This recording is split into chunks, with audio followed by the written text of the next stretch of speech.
Hey guys, it's Alex and welcome back to Where Alex Reads. I apologize for not posting in a while. I was actually out of town for work for a week and I've had a crazy week this week. So I haven't had a chance to post, my bad, but I am going to post a couple videos this week to kind of make up for it. So yeah, look out for those.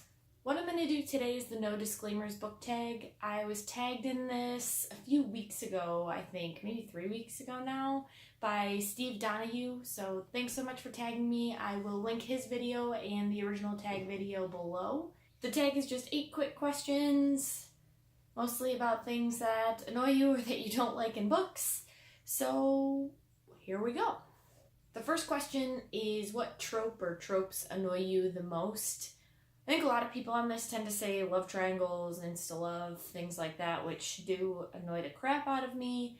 However, one thing I've been noticing lately in young adult fiction, this is going to really show my age here, but I get really annoyed having these young adult characters in books who are like 15, 16 years old with parents who are basically written as idiots and don't know anything, and these 15, 16-year-olds are so much smarter than their parents and constantly do what their parents tell them not to do, and then they end up being right in the end. It drives me insane. The person I was at 16 is not the person I am now, and most of the things my mom told me to do or advice she gave me, I can tell you now, with a few more years under my belt, that she was correct.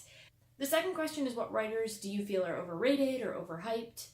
So for this author, I didn't choose someone who I really see talked about on BookTube, but I know when their books come out, they're all over Barnes & Noble, all over every bookstore, and I know a lot of people that really enjoy them, but I can't stand them, so I'm going to go with Jodi Picoult.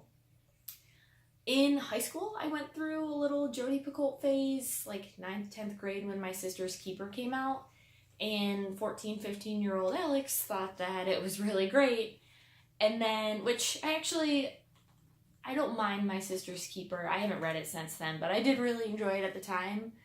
But after that, I thought Jodi Picoult was like the best writer ever, so I went out and read like 4 or 5 more of her books. I don't even remember. I was on a total Jodi Picoult kick for a while. And then after I got to that 3rd, 4th book, every single thing she writes is the same. And it's all predictable. Every book essentially is set up the exact same way. At least that's how it was a long time ago when I was in high school. That's how I felt. And I got sick of it. I just read way too much of her stuff. And it's still like way overhyped whenever she comes out with a new book, so I can't stand it, and I won't read her anymore. Sorry. The third question is the least favorite book you have read since joining BookTube.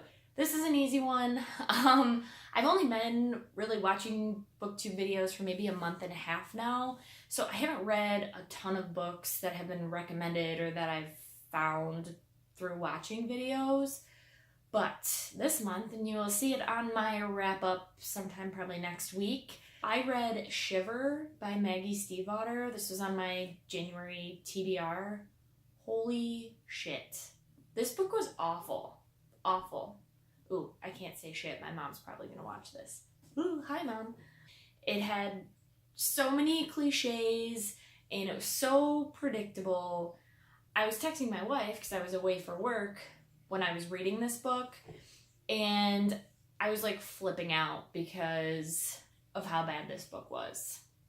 So yeah, no. And this book makes me really nervous to read The Raven Boys, and I'm not sure if I'm going to read them. I don't know. So the fourth question is a terrible ending that ruined an otherwise quality book.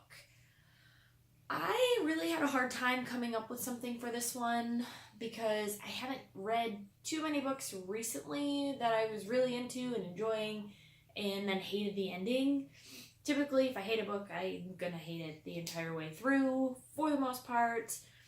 But since I have to answer this one, I'm gonna go with Hunger Games as a whole. I really enjoyed the first Hunger Games book.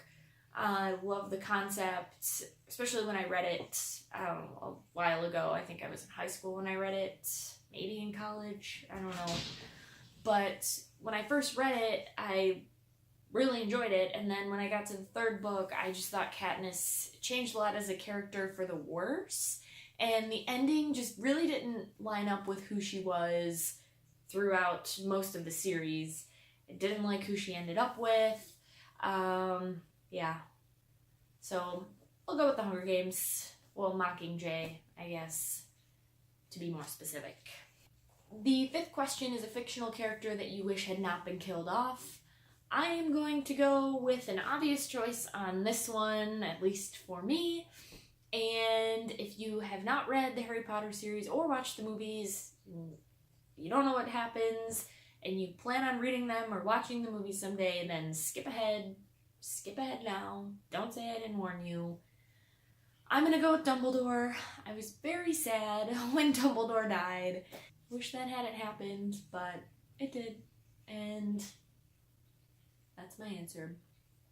Question number 6, bookish pet peeves. I don't have very many pet peeves when it comes to my books. I'm not picky about like hardcover, paperback, or making sure my series all match. Like, it looks nice and all, but for me it's more about the words and what's inside, and not so much about making sure everything lines up. If it's a good book, I like to have it so that I can read it again, and I really don't care what it looks like. Yeah, I'm not picky. But I do not like when people dog-ear pages in books. Drives me nuts. I don't know why. I don't like reading books, especially like when you get books from the library that obviously other people have read, and they fold the pages over to save their page. Use a bookmark. Use a bookmark. It's not that hard. Don't fold your pages. I hate that. Yeah, that's really the only thing. Oh, I also don't, well, this is a huge pet peeve, but I don't really like the movie covers of books. You know, when a movie comes out and they redo the cover and it's like the actors on the front cover. If I have the chance, like if I'm at the bookstore and I want this book, if they have the original cover and the movie cover, I will choose the original one all day long. I think most people are like that, but I'm not to the point where like I won't buy a book if it has a movie cover, if that's what's there.